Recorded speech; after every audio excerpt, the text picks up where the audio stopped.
हमने plate tectonics में देखा कि जो प्लेटें हैं उनका मूवमेंट होता है, और जो मूवमेंट होता है जिसकी वजह से हमारे भूपटल पर यानी जो हमारा जो स्थल रूप है उस पर चेंजेस होता है। तो यहाँ हम देखेंगे प्लेटों को किनारे को, यानी ये बोर्ड को मान लीजिए एक प्लेट, तो ये जो उसका किनारा है, प्लेट टेक्टोनिक्स में इनका अध्ययन भी बहुत ही ज़रूरी है, क्योंकि ये जो किनारे हैं, जब प्लेटों का मूवमेंट होता है, जब दो प्लेट एक दूसरे से अलग जाती है या फिर जो एक प्लेट एक दूसरे से साथ में मिलती है, तो उसके आसपास का जो प्राकृतिक स्वरूप है वह किस प्रकार का होगा, ये प्लेटों के किनारे ही निर्धारित करते हैं। वहाँ का नेचुरल रूप किस प्रकार से होगा वो यही देखते हैं। तो प्लेटों के किनारे कई प्रकार के बनते हैं। ये प्लेटों के मूवमेंट पे डिपेंड करता है कि जो प्लेटें हैं उनके किनारे किस प्रकार के होंगे, तो उनका अध्ययन हम करेंगे। इसमें आपका पहला है अपसारी अथवा रचनात्मक किनारा, यानी डाइवर्जेंट और कंस्ट्रक्टिव मार्जिन। अपसारी अथवा रचनात्मक किनारा में जब दो प्लेटें तनाव के कारण एक दूसरे से अलग हो जाती है,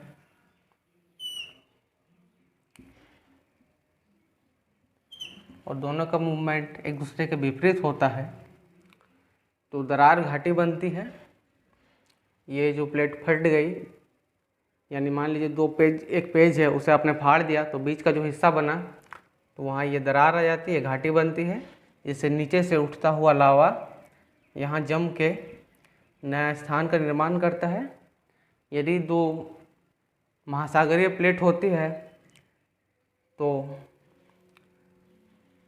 समुद्र तल का विस्तार होता है, यानी कि जो एरिया होगा समुद्र का वो बढ़ जाएगा।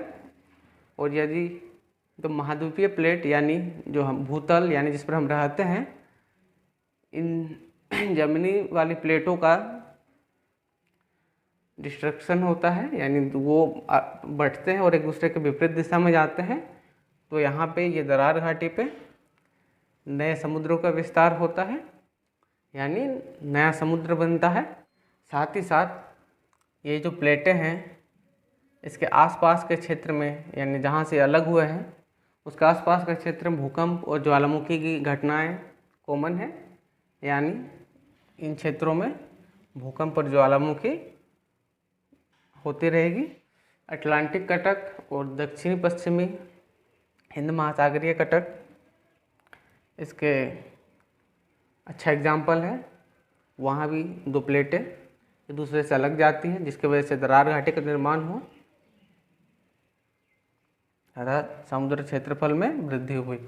दूसरे में हम देखते हैं अभिसारी अथवा विनाशात्मक किनारा, यानी कन्वर्जेंट और डिस्ट्रक्टिव मार्जिन। इसमें हम देखते हैं कि जब दो प्लेटें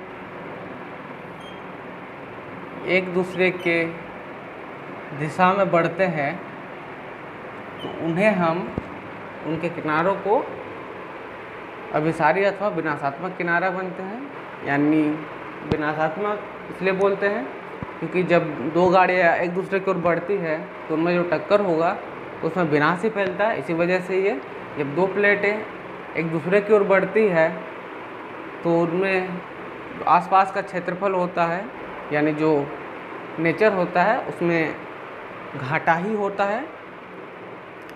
हाँ, कई सारे नए प्राकृतिक चीज़ों का निर्माण भी होता है, परंतु देखा जाए तो अधिकतर ये नुकसानदेह ही होता है। तो इसमें हम देखेंगे कि जब दो सागरीय प्लेटें एक दूसरे के करीब आती है, यानी जो महासागर है उनके नीचे के जब प्लेट एक दूसरे के से करीब आती है, इस प्रकार से वो बढ़ती है एक दूसरे की ओर, तो कुछ देर बाद जो प्लेट अधिक तेजी से गति कर रहा होगा वो धीमे गति से चलने वाले प्लेट के नीचे इस प्रकार से धंस जाएगा, इसके नीचे चला जाएगा, यानी इसकी स्पीड अधिक है, इसकी स्पीड कम है, तो ये अधिक स्पीड वाला कम स्पीड वाले के नीचे चला जाएगा, जिसकी वजह से यहाँ पे एक घाटी का निर्माण होगा। इसकी वजह से इस क्षेत्रों में सुनामी भी आती है, समुद्री भूकंप भी आती है इसके कारण से, प्लेटों के टकराने से। और ये जो इस प्लेट के नीचे गया हुआ भाग होगा स्टेनोस्फीयर पे जाके यह तरल भाग में बदल जाएगा और यह पृथ्वी के बाहर आने का कोशिश करेगा। और इस क्षेत्र पे यह कमज़ोर स्पॉट्स को देख के वहाँ पे ज्वालामुखी के रूप में बाहर आएगा, यानी जहाँ जो समुद्री प्लेट टकराएगी उसके लगभग 50-100 किलोमीटर 200 किलोमीटर के दायरे में ऊपर प्लेट पर ज्वालामुखियों देखी जाएगी। और इस क्षेत्र में भूकंप की भी संभावनाएं देखी जाएंगी। और जब दो ये प्लेटें आपस में टकराएंगी तो यहाँ पे दरार घाटी का निर्माण होगा और इस क्षेत्र में सुनामी भी आएगी। और इससे हमारा जो समुद्र का क्षेत्रफल होगा वो घटेगा, यानी समुद्र तल घटता है तथा समुद्री ज़मीन का ह्रास होता है। अब हम देखेंगे जब एक सागरीय प्लेट और एक महाद्वीपीय प्लेट, यानी एक महासागर के नीचे का प्लेट और एक महाद्वीप यानी जमीनी के नीचे का प्लेट एक दूसरे की ओर बढ़ते हैं, तो ये जो महासागरीय प्लेट होगा ये भारी पदार्थों का बना होगा, इसकी डेंसिटी अधिक होगी क्योंकि महासागरीय ये जो प्लेट होगा वो नीचे की ओर होगा। और ये जो महाद्वीपीय प्लेट होगा इसकी डेंसिटी कम होगी तथा ये ऊंचा होगा। तो आगे जाकर ये जो महासागरीय प्लेट होगा ये महाद्वीपीय प्लेट के नीचे चला जाएगा।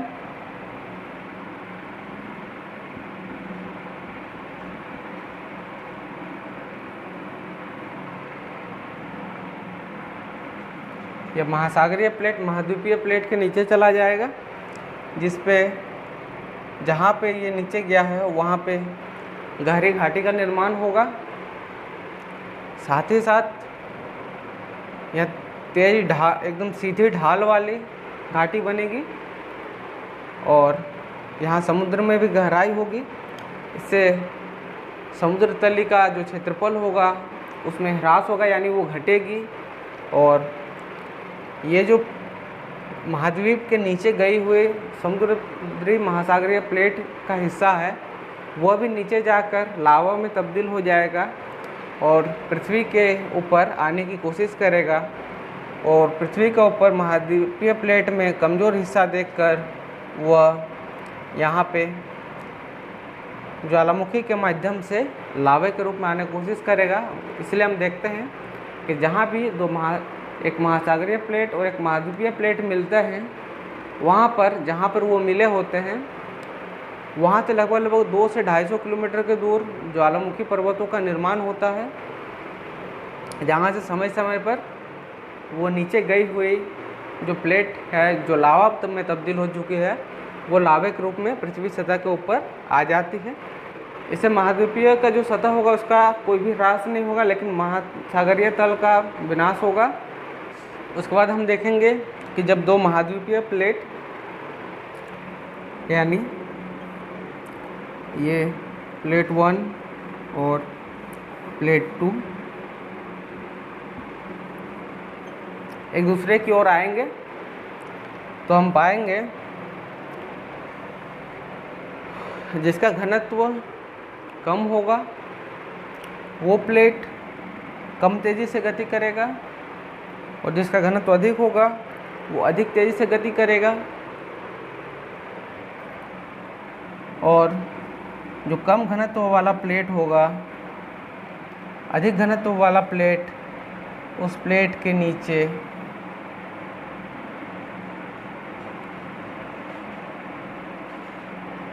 तीसरा हमारा है रूपांतर भ्रंश अथवा संरक्षी किनारा, यानी ट्रांसफॉर्म फॉल्ट और कंजर्वेटिव मार्जिन। यानी जब दो प्लेटों के किनारे, यानी जब दो प्लेटें एक दूसरे के बगल से गुजरते हुए पार हो जाती है, यानी हमारा जो ये प्लेट 1 है ये इस ओर, इसका मूवमेंट इस ओर हो रहा है, और जो प्लेट 2 है उसका मूवमेंट इस ओर हो रहा है। यानी प्लेट 1 प्लेट 2 एक दूसरे के आसपास से, यानी उसके समीप से एक दूसरे के ऑपोजिट डायरेक्शन में मूव कर रहा है, तो इससे ना किसी प्रकार का निर्माण होता है और ना ही किसी प्रकार का समुद्र तल या पृथ्वी तल का ह्रास होता है। हाँ, बस जब ये आपस में मूवमेंट करते हैं एक दूसरे के करीब से, तो इसके आसपास के इलाकों में भूकंपों का होना नॉर्मल है। तो बस यहाँ पे भूकंपें होती है और बाकी जो जल समूह है उस पर हल्का सी हलचल होती है, और बस इसमें कोई खास ये नहीं है कि इस पर भी किसी प्रकार का नेचुरल निर्माण या फिर कोई ह्रास होता है, वैसा कुछ नहीं है। बस इसका आसपास के क्षेत्रों में हल्की भूकंपें होती है। कॉन्टिनेंटल ड्रिफ्ट थ्योरी यानी प्लेट टेक्टोनिक्स थ्योरी और प्लेट मूवमेंट के आधार पर ही हमारे जो विद्वानों ने अलग अलग मत दिए हैं उसके विस्तार में।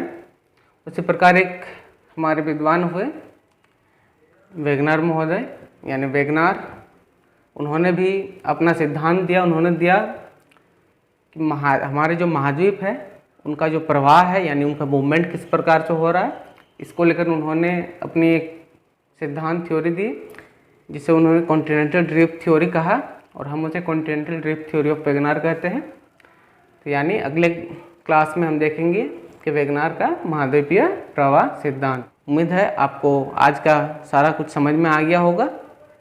तब आपसे अगले क्लास में मिलते हैं। तब तक के लिए आप सबसे विदा लेता हूँ।